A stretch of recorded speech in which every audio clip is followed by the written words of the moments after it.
Amém. Quero te convidar a ter um pouco de paciência aí comigo. Fui convidado pela Rosângela 2 finais de semana atrás para estar falando um pouquinho para vocês aqui. E foi um momento muito bom para mim. Eu gosto muito de falar, eu gosto de pregar, e eu acho que isso é algo que Deus sempre colocou na minha vida. No entanto, estou um pouco longe desse processo, estava conversando com o pastor sobre isso. Já fazem aí, pelo menos de 3 para 4 anos aí que eu não estou efetivamente numa igreja, né? Quando eu vim para São Paulo, já vim com outro intuito de trabalhar e tudo, mas a gente nunca consegue deixar, né? Pelo menos para quem se sente chamado, a gente sempre está tendencioso a aceitar. E eu fico feliz por estar aqui e peço a paciência de vocês aí de estar me ouvindo, mas acima de tudo te peço que você esteja com o teu coração aberto para que em algum momento, alguma coisa que eu falar aqui, isso se torne a palavra de Deus na sua vida, amém? Eu vi pouco amém, irmãos? Amém. Tem algum momento que pode, tá bom? Não quer dizer que vai ser tudo, mas em algum momento vai poder. Eu quero fazer uma leitura breve aqui para vocês, depois a gente vai ler a Bíblia, e assim por diante, aí a gente tem uma meia hora, 40 minutos aqui para a gente falar um pouco da palavra do Senhor. Acalma o teu coração aí um pouquinho e ouve o que eu vou ler aqui, é texto bíblico e alguns comentários, tá bom? É simples, aqui não dá mais que 3 minutos. Portanto, ide, fazei discípulos de todas as nações, batizando-os em nome do Pai e do Filho e do Espírito Santo, ensinando-os a observar todas as coisas que eu vos tenho mandado. E eis que estou convosco todos os dias até a consumação dos séculos. Mateus 28, 19 a 20.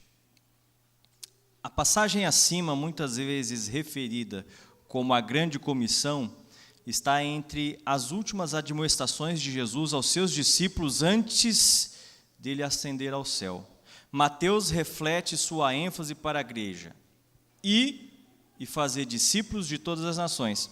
A combinação desse elemento, evangelizar e discipular, são geralmente considerados como a missão primária da Igreja de Cristo. Vou repetir.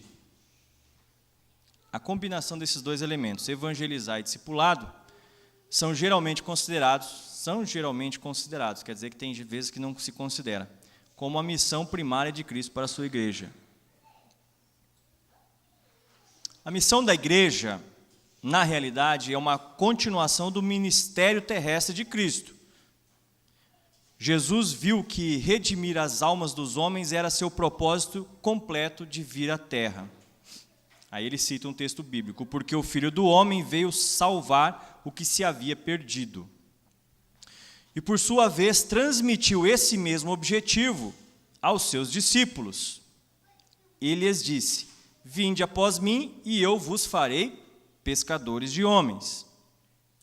Finalizando, o apóstolo Paulo confirmou mais tarde que o ministério de levar as pessoas a Deus foi transmitido a todos aqueles que foram levados a ele, a igreja. Ele escreveu assim: Deus, Paulo, tá?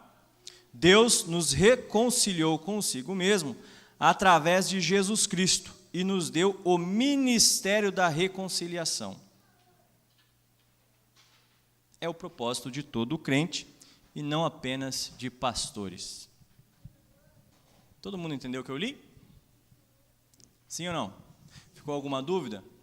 Isso aqui são comentários de pessoas tendenciosas a olhar para a igreja como aquela que vai continuar o ministério de Jesus Cristo. Eu não sei se você tem essa concepção igual eu, mas eu acredito muito nisso aqui. E quando a gente fala de missões, é interessante que a gente viu ali o Edinho falar, a gente viu o Vladimir falar, a gente fica admirando como, puxa, corajoso o cara, pegar a família, entrar lá na França sozinho e ficar lá tentando pregar o evangelho para um monte de gente que fala, eu não quero te ouvir, né? Pior ainda, o outro que coloca a própria vida em risco, porque está colocando a vida em risco, né? A ponto de ficar num lugar onde que ele sabe que a qualquer momento ele pode ser perseguido, e a perseguição lá não é uma questão apenas de extradição, né? Mas, enfim, quando a gente olha esse tipo de pessoas, e a gente fala assim, aonde que eu estou inserido nisso? O que eu tenho a ver com isso? E eu vou dizer uma coisa, talvez você não tenha nada a ver. Isso não está certo nem errado. Tá certo? Porque tem igrejas que fazem missão, assim, que enviam outras pessoas, que mandam dinheiro para elas, que oram, e tem igrejas que não. E igrejas abençoam a vida das pessoas igualmente. Por algum motivo, em algum momento aqui dessa igreja, alguém aqui se levantou, deu essa ideia, ou algum pastor, ou algum presbítero, e falou que era importante, sim, a gente ter essa visão missionária de ajudar pessoas que estão em outro lugar. Agora a questão é, e eu faço essa pergunta para a gente dar continuidade, daí sim entrar no texto que a gente vai ler essa noite. É uma pergunta que talvez você já se fez, ou alguém já se fez, ou você já ouviu em algum lugar. Preste bem atenção, irmão, que eu vou perguntar para você, porque é uma pergunta que eu faço para mim toda hora, tá? Por isso que eu vou fazer para você. Qual é o seu propósito? Ficou um pouquinho atrás da orelha ou você já respondeu? Qual é o teu propósito? E quando é propósito aqui, não é esse propósito, eu queria ter um emprego, eu queria ter um carro, eu queria ter uma casa, eu queria conseguir a minha namorada, eu queria conseguir meu noivo. Não é esse o propósito que eu estou falando, não. Eu estou falando qual é o teu propósito? Propósito de vida. Você sabe que dá para passar a vida sem propósito, né? E isso não vai te fazer nem mais nem menos feliz. Tá? A gente passa, muitas pessoas passam a vida sem ter propósito nenhuma nela. Simplesmente trabalham, vão e voltam, chega o final da vida, acabou e deu. Foi isso que tinha para mim e está muito bom. Agora, tem as pessoas também que trabalham e se perguntam e se questionam de qual é o meu propósito de vida. E o que se ensina, o que se ouve, o que se aprende é o seguinte, que você tem que estudar, você tem que aprender algo para ser alguém na vida, para você ganhar o dinheiro, comprar sua casa, seu carro, ser bem-sucedido, e um dia ali poder cuidar também daqueles que serão teus dependentes, seus filhos e tudo mais. Muito bem, para a maioria das pessoas, isso também não é suficiente. Aí eu te pergunto, qual é o teu propósito? Porque a Bíblia aqui ela é muito clara em dizer que o cristianismo, escuta o que eu vou falar para você, irmão, o cristianismo é uma ótima opção para aqueles que querem ter um propósito de vida. Vou repetir de novo. O cristianismo é uma ótima opção para aqueles que querem ter um propósito de vida. Pegou um pouquinho que eu falei? Vamos ler o texto? Abra comigo lá em Atos capítulo 11. Versículo 19. Atos capítulo 11, versículo 19.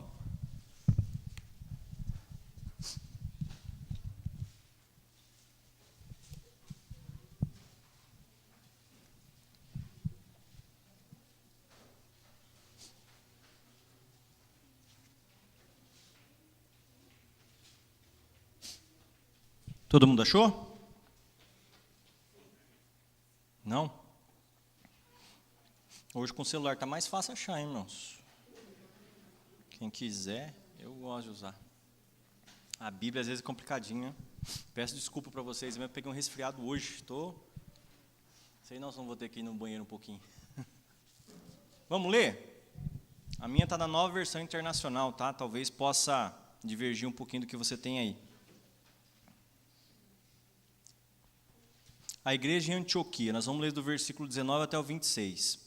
Os que tinham sido dispersos por causa da perseguição desencadeada com a morte de Estevão, chegaram até a Fenícia, Chipre e Antioquia, anunciando a mensagem apenas aos judeus. Alguns deles, todavia, cipriotas e sirineus, foram a Antioquia e começaram a falar também aos gregos, contando-lhes as boas novas a respeito do Senhor Jesus. A mão do Senhor estava com eles, e muitos creram e se converteram ao Senhor. Notícias desse fato chegaram aos ouvidos da igreja em Jerusalém, e eles enviaram Barnabé a Antioquia. Este, ali chegando e vendo a graça de Deus, ficou alegre e os animou a permanecerem fiéis ao Senhor de todo o coração. Ele era um homem bom, cheio do Espírito Santo e de fé, e muitas pessoas foram acrescentadas ao Senhor. Então Barnabé foi a Tarso procurar Saulo, e quando o encontrou, levou-o para Antioquia. Assim, durante um ano inteiro, Barnabé e Saulo se reuniram com a igreja e ensinaram a muitos. Em Antioquia, os discípulos foram pela primeira vez chamados cristãos. Até aqui tá bom. Senhor Deus, a gente leu agora aqui a Tua palavra, e eu te peço, Pai, que em nome de Jesus, o Senhor venha falar conosco. Que de alguma forma esta palavra, Senhor Deus, esse texto, essa história lida aqui, ela sirva, Senhor Deus, para que a gente consiga nos aproximar mais do Senhor, para entender qual que é o propósito do Senhor para a nossa vida. Saber, ó Pai, que nós somos realmente dependentes do Senhor, que o Senhor tem uma missão para a Tua igreja e que essa missão está nas nossas mãos, Pai, e que não cabe a outros fazerem se não for nós mesmos. Eu te peço por cada pessoa que está aqui me ouvindo, Deus, que em nome de Jesus o Teu Espírito Santo esteja falando com elas. Em nome de Jesus Cristo aqui eu te oro. Amém. Amém, irmãos?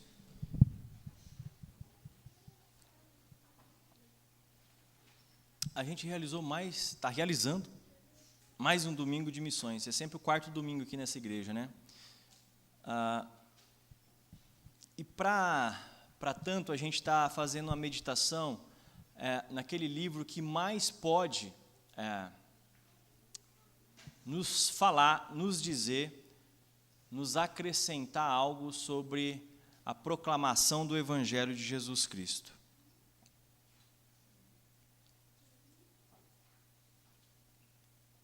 Eu quero contar aqui rapidinho duas experiências para vocês.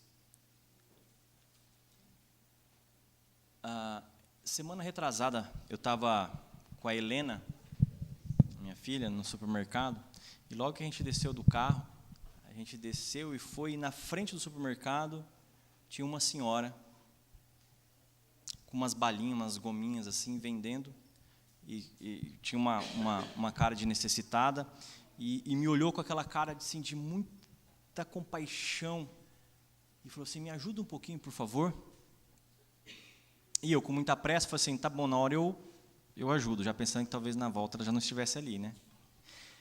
E entramos, e fomos lá e tal, fizemos a compra do supermercado, e quando eu saio na frente do supermercado, quem está lá? A tia com um olharzinho. E eu falei, agora ela me pegou, hein? E eu fui andando com a Helena para perto dela e ela já lembrou do meu rosto, falando que na volta eu ajudaria ela. E eu falei assim, não, eu vou lá ajudar ela. Cheguei lá e ela falou assim, eu estou vendendo umas balinhas aqui para ajudar em casa. E a hora que eu comecei a falar assim, tá, quanto que é a balinha? Ela começou a chorar e aquele olho começou a escorrer lágrima. E ela falou que estava com muita dificuldade. Eu falei assim, tá bom, né? Peguei R$20 e falei assim, quanto que é cada balinha? É R$1. Aí eu falei assim, me dá então. Aí eu falei assim, mas eu não tenho troco. Eu falei, não, me dá a balinha aqui. Aí a hora que eu olhei para a Helena olhando para a balinha, eu falei assim, me dá 4, não vou levar tudo em bala não, senão eu estou perdido com a Juliana depois, né? Enfim, peguei as balinhas lá e deixei R$20 com ela. Passou um tempo, vai o Mateus de novo no supermercado, dessa vez sem a Helena. Quando eu chego no supermercado, dou de cara com quem? Com a senhora. E daí eu fui, e ela, mesma coisa, já me olhou com aquela cara de compaixão e tal, e falei, tá, na volta eu ajudo, né? Quando eu saio, ela já está lá. A hora que eu fui voltando, ela já, antes de eu chegar, ela já começou a chorar. E ela começou a chorar, e eu falei assim, poxa, agora eu vou, porque a Helena não está aqui, eu tenho um tempinho mais com ela, né? Eu falei assim, viu, tá difícil a vida, né? Ela falou, tá difícil, e que o olhar chorando e tal. Aí eu falei assim, tá, me dá uma bala, né? Só que dessa vez eu não dei R$20, eu dei 5, né? Eu já fui preparado. E ela começou a chorar assim, eu falei assim, tá, mas, viu, você não consegue emprego? Ela falou assim, não, mas é que eu não sou daqui, eu sou de outra cidade e tal. Eu falei assim, tá, mas aqui é uma cidade que consegue bastante emprego, né? Você acha que não seria legal você conseguir um emprego? Aí ela falou assim, sabe o que é? Eu vou te explicar uma coisa. É que eu preciso primeiro dar uma estabilizada na minha vida. A hora que ela falou assim, foi estabilizada na tua vida? Eu falei, mas não é trabalhando que você vai estabilizar? E aquilo me pegou e eu fiquei assim com o coração totalmente corrompido. Porque eu falei, a pessoa, ela está já assimilando que aquilo ali é o trabalho dela.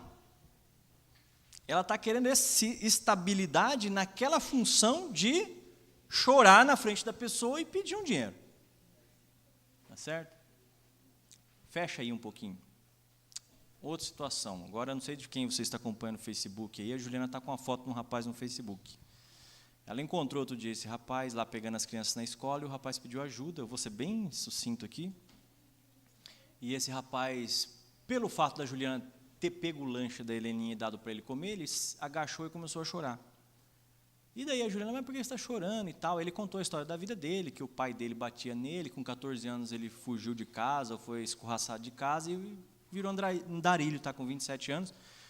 Inclusive a Juliana, a história é que a Juliana pegou, tirou uma foto dele, postou, a gente achou a família dessa pessoa, e a família dessa pessoa achou que ele tinha morrido. E agora os irmãos estão desesperados atrás da pessoa, já vieram aqui em Jundiaí atrás da pessoa, porque achavam que o irmão tinha morrido, né? Porque ele falou para a Juliana lá o seguinte, a vida é muito dura aqui na rua, eu queria voltar para minha casa. E a Juliana acreditou nisso, e tirou essa foto e postou. Agora a gente não está achando o cara, né? A gente tentou procurar aí e tal, depois tem a foto, não sei se você espalhou aqui dentro de Jundiaí, tem a foto aí, a gente está pensando em colocar e tal, porque a família já veio aqui tentar procurar ele, não achou e foram embora, só que também é uma família simples, enfim. Duas situações diferentes, onde que as pessoas estão precisando. Uma delas já me estragou, porque eu achei que era uma coisa, mas ela está corrompida por aquela situação pontual dela. Enfim, mas duas situações onde a gente enxerga que existe uma possibilidade de ajudar as pessoas. E talvez se nós não tivéssemos nos importado com nada, estaria na mesma coisa, né? E hoje ainda está na mesma coisa, mas pode se mudar. Eu queria falar para você, irmão e minha irmã, que assim como eu li nos textos aqui, a função nossa como cristãos é dar continuidade no ministério de Cristo. E eu queria que você ficasse isso com você, porque nós caímos em um momento de comodismo, e eu falo a igreja cristã como um todo, aonde a igreja ela não consegue muitas vezes enxergar essa realidade da qual ela precisa participar.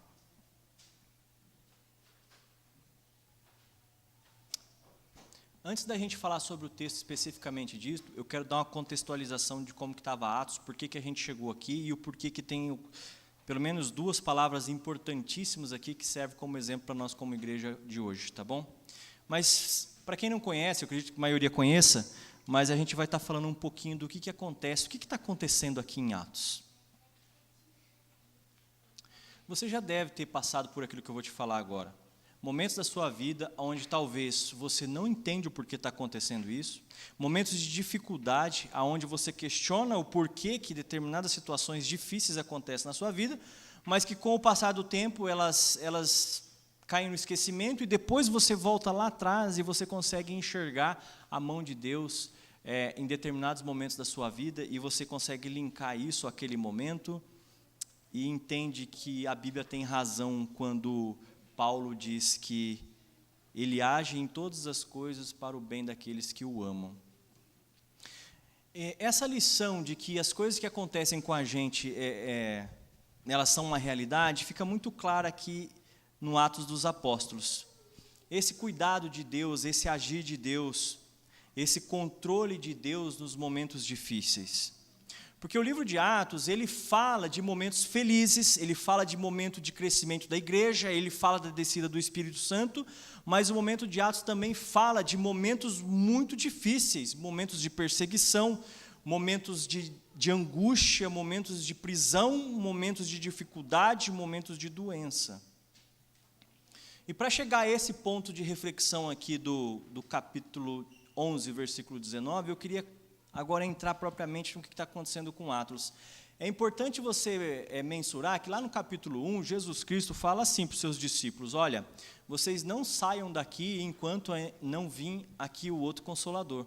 Jesus Cristo ele já tinha uma preocupação muito grande com os seus apóstolos, para que ele sabia que eles precisariam continuar o ministério de Jesus Cristo, mas ele sabia também que eles não estavam preparados para esse ministério. Tanto é que, se você ler o capítulo 1 de Atos dos Apóstolos, você vai encontrar lá, assim, Jesus Cristo pedindo para que eles ficassem quietinhos em oração, e é o que eles fazem. Mas logo ali no capítulo 2, existe o quê? Quem me ajuda, a Igreja Presbiteriana Independente? Essa parte é muito importante. Pentecostes, olha só que interessante, no capítulo 2 já acontece então o Pentecostes. O que é o Pentecostes? Quem que pode me dar um sopro aqui, só para mim entender o que está acontecendo no Pentecostes? A descida do Espírito Santo, Barão, amém, me ajudou aqui. E o que acontece com a descida do Espírito Santo com a igreja? Ou com aquelas pessoas que estavam ali? Elas ficam o quê? Cheias do Espírito Santo, não é verdade? E o que eram as consequências da pessoa que estava cheia do Espírito Santo? As pessoas começavam tinha gente que falava que eles eram o quê?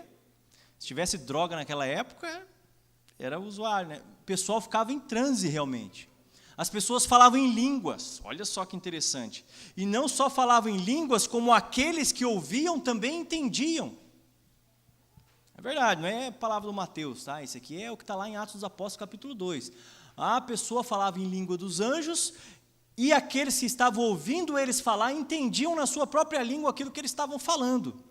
E é interessante que esse agir de Deus, através do Espírito Santo que desce sobre a igreja, é o que converteu as primeiras pessoas. E se você for ver ali, logo no capítulo 2, ali já aparece 3.000 convertidos, aonde que, de repente, tem 3.000 pessoas aqui para a gente começar a ensinar a palavra do Senhor. Existe uma pessoa que aparece lá no capítulo 5, chamada Barnabé. Escuta só esse nome, porque esse nome você vai entender por que nós estamos chegando nele, para depois falar lá no capítulo 11, onde que ele está inserido. Barnabé era uma pessoa extremamente usada por Deus. Ele era aquela pessoa generosa, ele era aquela pessoa bondosa. Sabe aquela pessoa que não critica ninguém? Já viu? Já viu uma pessoa que não critica ninguém? Já viu? Ou não? Não? Não, mas existe, gente, às vezes tem. Difícil, mas tem. Não, mas tem, verdade, eu já vi. Eu não lembro agora. Não, eu não. Você viu minha esposa, gente? Obrigado. Mas existem pessoas, tá bom, de vez em quando faz uma criticazinha, mas você já viu aquela pessoa que é do bem, vamos usar esse, entre aspas, aí, é do bem? Barnabé era essa pessoa. Ele enxergava o erro das pessoas e ele pensava assim, não, esse cara um dia pode dar jeito nele, ele tem como mudar. Ele era generoso, ele gostava de ajudar os outros. E sabe o que ele fez? Olha só, o Barnabé, ele vendeu tudo que ele tinha e ele entregou lá no pé dos apóstolos, para que os apóstolos dividissem as coisas dele para aqueles que precisavam. Não é interessante isso? Olha só, né? Pensa aí quem tem imóvel, quem tem carro, quem tem roupa, quem tem relógio, despiu de tudo, vendeu, ficou com a roupa do corpo, falou assim, entrega para aqueles que precisam. Olha só o tamanho do coração do Barnabé. Era generoso ou não era, gente? Era muito. Só que generosidade ganha o céu? Não. Olha só que interessante, no próprio capítulo 5, você encontra Ananias e Safira, que eles fizeram a mesma coisa. Só que eles ficaram com um dedinho de, puxa, tudo não, né? Vai só um pouquinho. Ou vai uma parte, a outra fica. E imediatamente, a hora que ele entrega nos pés dos apóstolos, ele fala assim, por que você não entregou tudo? E os dois morrem. Olha só, parece uma volta ao Antigo Testamento, né? Um link muito forte, né? De repente, as pessoas começaram a temer. Mas lá no capítulo 6 tem isso. E é interessante a gente entender, né, que, na verdade, Ananias e Safira, eles não estavam preocupados com aquelas pessoas que receberiam a bênção daquilo que eles tinham entregue. Na verdade, eles estavam preocupados apenas em ter a mesma reputação que Barnabé.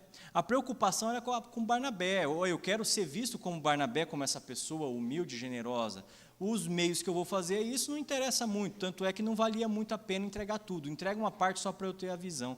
E isso acontece muito. A grande questão é o seguinte,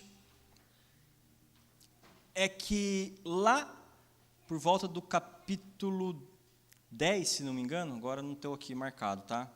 Tem uma situação importante, não, um pouquinho antes.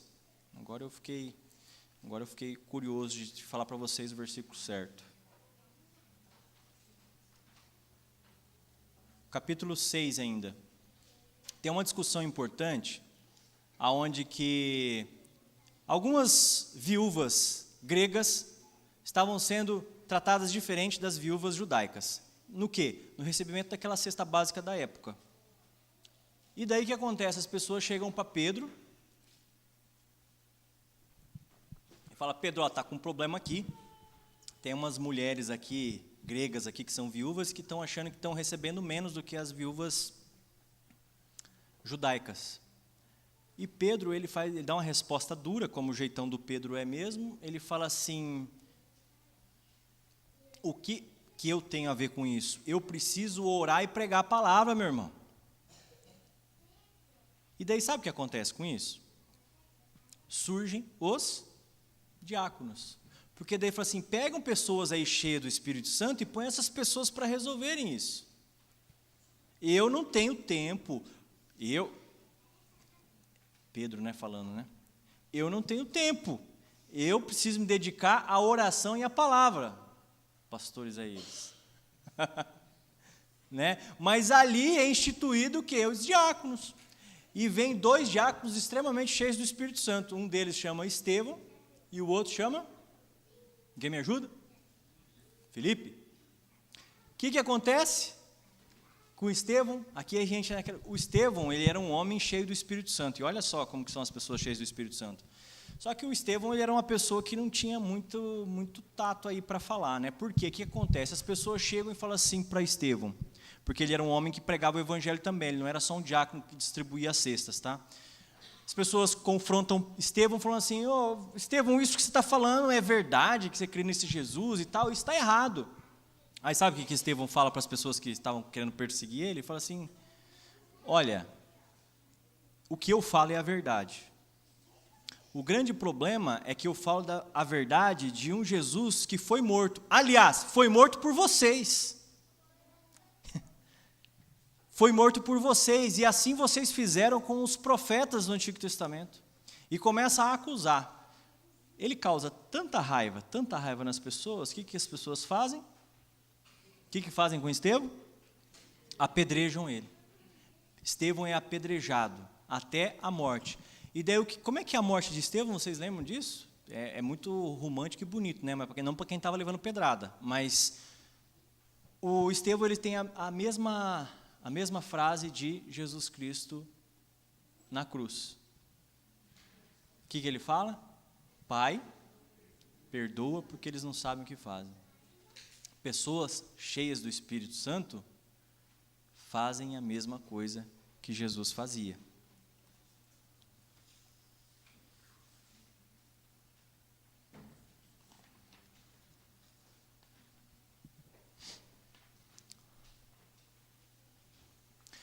O que acontece agora já perto do texto que a gente está? Um centurião chamado Cornélio, ele tem uma visão com um anjo, e esse anjo manda ele buscar Pedro, porque o anjo fala assim, olha, o que você tem um bom coração, porém o que você tem aí não é a verdade, você precisa conhecer a verdade. É interessante dizer, irmãos, que até aqui, o evangelho está sendo pregado apenas para judeus, tá certo? Ele não está sendo pregado para gentios. Todo mundo sabe o que é gentios? É tudo que não era judeu. E os próprios discípulos de Jesus Cristo estavam pregando o evangelho de Jesus Cristo para os judeus.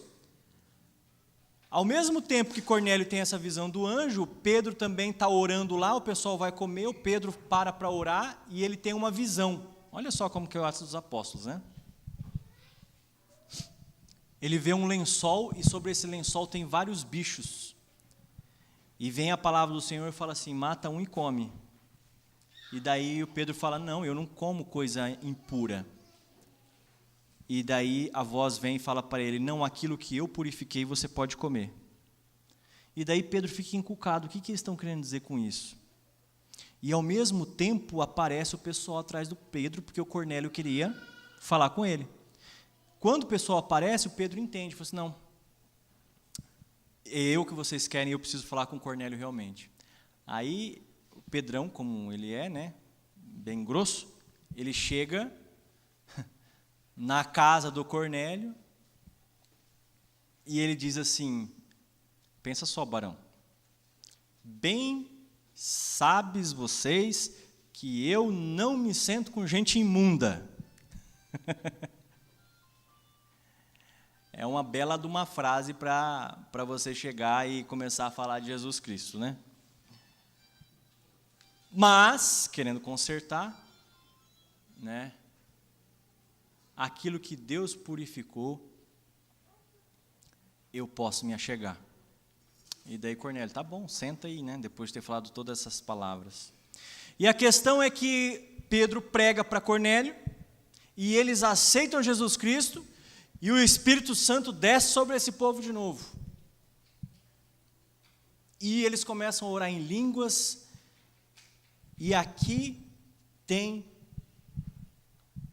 a grande diferença para nós cristãos, porque aqui o Evangelho de Jesus Cristo passa a ser pregado para os não-judeus também.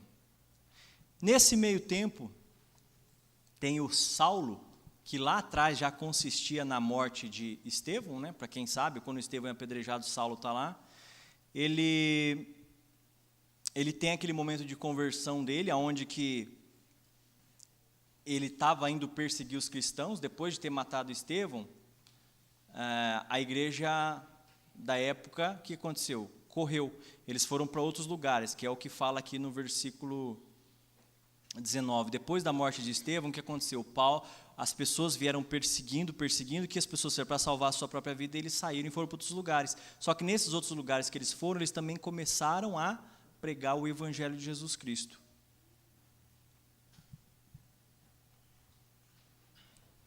E quando a igreja cresce, quando ela está sendo perseguida. Quando que a igreja mais teve bênçãos do Senhor? Quando ela estava sendo perseguida. Quando ela estava deixando o Espírito Santo do Senhor agir sobre ela. A igreja, ali em Pedro, ela começa a entender que o Evangelho veio para o mundo. E ele não veio só para aqueles que estavam aqui. E nesse crescimento, como é que a igreja cresce? Ela não cresce porque eles um dia falaram assim, olha, nós vamos começar a evangelizar as cidades mais próximas. Não, sai correndo de Jerusalém porque estão perseguindo. Aí eles vão parar onde? Lá em Antioquia. E lá em Antioquia, era uma cidade grande, lá o evangelho cresce muito a ponto de a igreja de Jerusalém ficar sabendo das bênçãos que está acontecendo lá. E eles mandam quem ir lá ver essa igreja? Que daí agora está aqui dentro do texto? Barnabé. O homem bom, de coração bom, é aquele homem que é mandado pela igreja de Jerusalém para ir ver o que estava acontecendo em Antioquia. Por que Barnabé? Porque ele era esse homem sem crise, que ele tinha sempre o olhar bom para a situação. Imagina se mandasse alguém com coração duro. O pessoal voltaria criticando, falando, não, lá o pessoal levanta a mão, lá o pessoal ora em línguas, é complicado. Barnabé fica maravilhado com o que está acontecendo lá. E ele vai buscar uma pessoa para ajudar ele a dar continuidade no discipulado daquelas pessoas. Quem que é? Lembra do texto aqui? Quem que ele vai buscar? Ele vai buscar Saulo. Ele fala, Saulo, você está perdido aí em Tarso? O que aconteceu com Saulo, né? Ele também foi pregador do Evangelho, só que no começo do ministério de Saulo, ele não teve muita aceitação. Imagina, por um lado, aqueles romanos que até então o consideravam um líder que caçavam os nazarenos, os seguidores de Jesus Cristo. Então a pessoa não dava muita atenção para ele. Por outro lado, a própria igreja que era perseguida, agora tinha que ouvir um cara que até então matava gente, e agora ele vem falar de Jesus Cristo para mim. A ideia era o seguinte, gente, esse cara aí está só armando aqui para daqui a pouco pegar a gente também. Então ele, que foi acompanhado por Barnabé, estava lá em Tarso, paradinho, quietinho, estudando a palavra, a Bíblia não diz o que ele fala, mas ele é chamado pelo Barnabé para ir lá para Antioquia para ensinar o Evangelho. E eles ficam lá durante 1 ano e meio pregando o Evangelho de Jesus Cristo para aquelas pessoas que estavam sedentas para ouvir de Jesus Cristo. E daí esse texto aqui, ele termina com uma frase lindíssima. Em Antioquia, os discípulos foram pela primeira vez chamados de cristãos. Olha só que legal.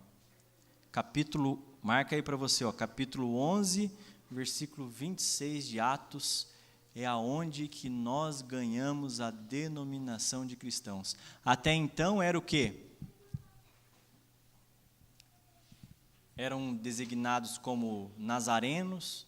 Lembra quando Pedro ora? Levanta-te em nome de Jesus Nazareno e anda. Ou era aqueles do caminho. Eles tinham essa designação. A partir daqui é aonde que nós ganhamos a nossa identidade. O cristianismo aqui, irmãos, ele ganha um ponto importante, que ele saiu de Jerusalém. Ele saiu daquela cidade, ele saiu desse povo. Jesus Cristo, ele não é mais Jesus Cristo apenas do povo judeu, até porque esses mesmos não o aceitaram. Jesus Cristo aqui ganha uma outra visão. As pessoas aqui começam a se caracterizar como cristãs. E sabe o que eu faço uma observação aqui importante, irmãos?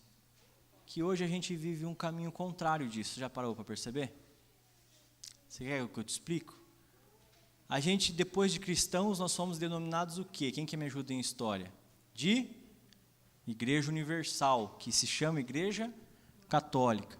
Mas depois disso não deu muito certo. Daí o que aconteceu? Nós viramos protestantes. Mas depois disso não deu muito certo. Aí nós viramos evangélicos. Mas depois disso a gente virou presbiteriano. Mas daí é meio complicado o presbiteriano. Daí a gente virou presbiteriano independente. E daí apareceu o batista, daí apareceu o metodista, o assembleiano, o pentecostal, o neopentecostal. E hoje a gente tem uma infinidade de designações. E eu vou ser bem sincero para vocês, irmãos. Eu acredito muito que nós precisaríamos voltar à verdadeira essência e nos autodenominar novamente de cristãos. Nós somos cristãos.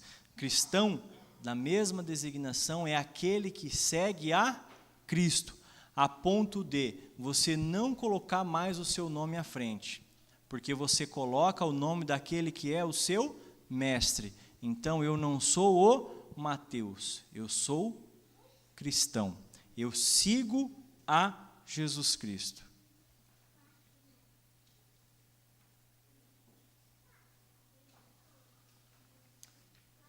Parece que tudo que eu falei aqui é redundante, não é?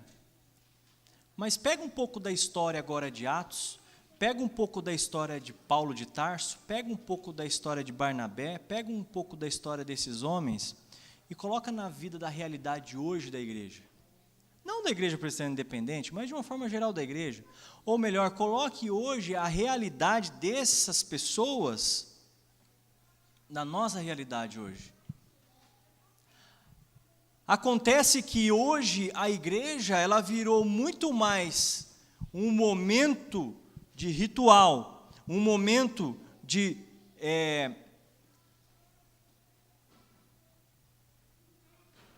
uma cultura social do que necessariamente uma realidade de pessoas que seguem a Cristo. E daí quando eu falo isso, eu não estou questionando porque a gente ajuda 3 missionários, eu não estou dizendo isso porque nós não fazemos tantas missões, tanto evangelismo quanto deveríamos. Eu estou dizendo simplesmente pela questão de seguir a Jesus Cristo. Porque a grande missão da igreja não é simplesmente pegar e contribuir. A grande missão da igreja não é simplesmente orar por aqueles que estão no campo. A grande missão da igreja, a grande missão minha e sua, meu irmão, é o quê? Seguir a Cristo. Mas aí tem um ponto importantíssimo no cristianismo. O que Jesus Cristo fala? Aquele que quiser me seguir, tome ou pegue, como é que é? Pegue a sua cruz. Agora fala a verdade, irmão.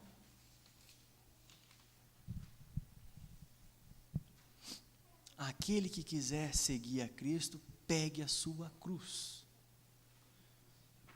É interessante que, vou ser bem sincero para vocês, nós não precisaríamos ter o culto missionário. Porque vamos pegar que a gente tenha 4 cultos por mês, né? Vamos pegar aqui que 1/4 desses cultos, então, são dedicados a missões? Não estou questionando aqui, tá, Rosângela? Fica tranquilo. Estou pondo uma pulga atrás da orelha nossa. Será que nós precisamos ter um culto para falar de missões? Se você olhar por esse contexto do qual Jesus Cristo se preocupou lá no capítulo 1 com os seus discípulos dizendo, não saiam daí porque vocês não estão preparados. Espera vir o outro Consolador que quando vocês estiverem preparados, vocês vão me seguir. Vocês vão dar continuidade no ministério qual eu deixei para vocês. A grande missão da igreja, eu concluo, Eduardo, que é seguir Jesus Cristo. Mas será que isso é tão difícil? Depende do teu ponto de vista. Se você achar que seguir a Jesus Cristo é um ritual de culto, uma liturgia, um culto gostoso, é um levar comida aos necessitados, é dividir o pão.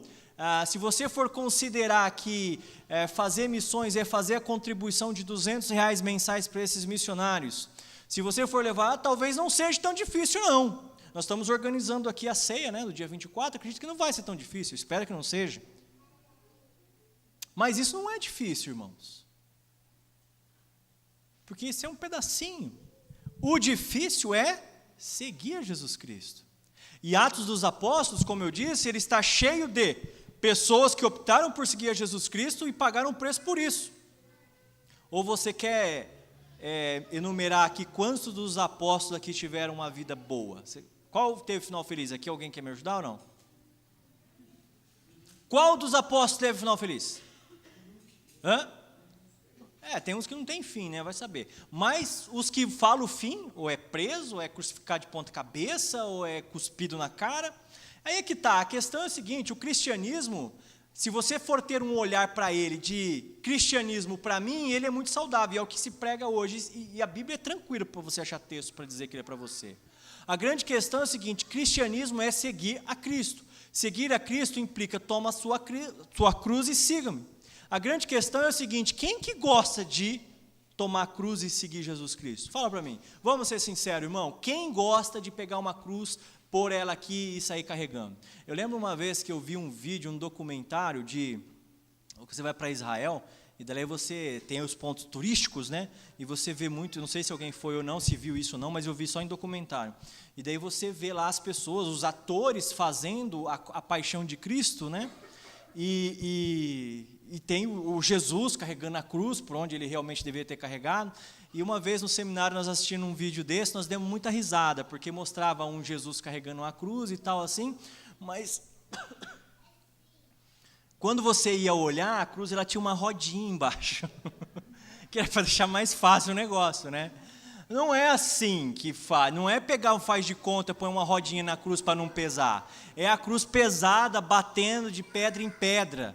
É o sangue escorrendo do suor, é a cruz em cima, é as pessoas dando gargalhada, é as pessoas dando risada, é as pessoas falando, olha lá o tonto, aquele é louco. É isso que é a cruz. Você quer que eu leia para você alguns textos do apóstolo Paulo, que ele diz...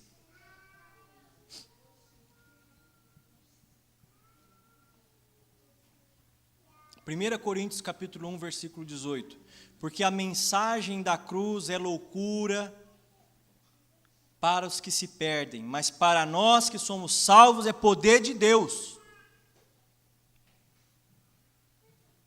1 Coríntios, capítulo 2, versículo 2.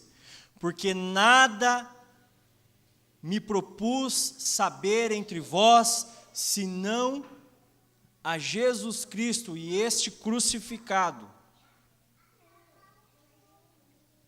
E o texto mais forte do apóstolo Paulo que eu vejo, que está em Gálatas capítulo 2, versículo 20. Já estou crucificado com Cristo, e vivo não mais eu, mas Cristo vive em mim. E a minha vida que agora vivo na carne, vivo-a pela fé no Filho de Deus, o qual me amou e se entregou a si mesmo por mim.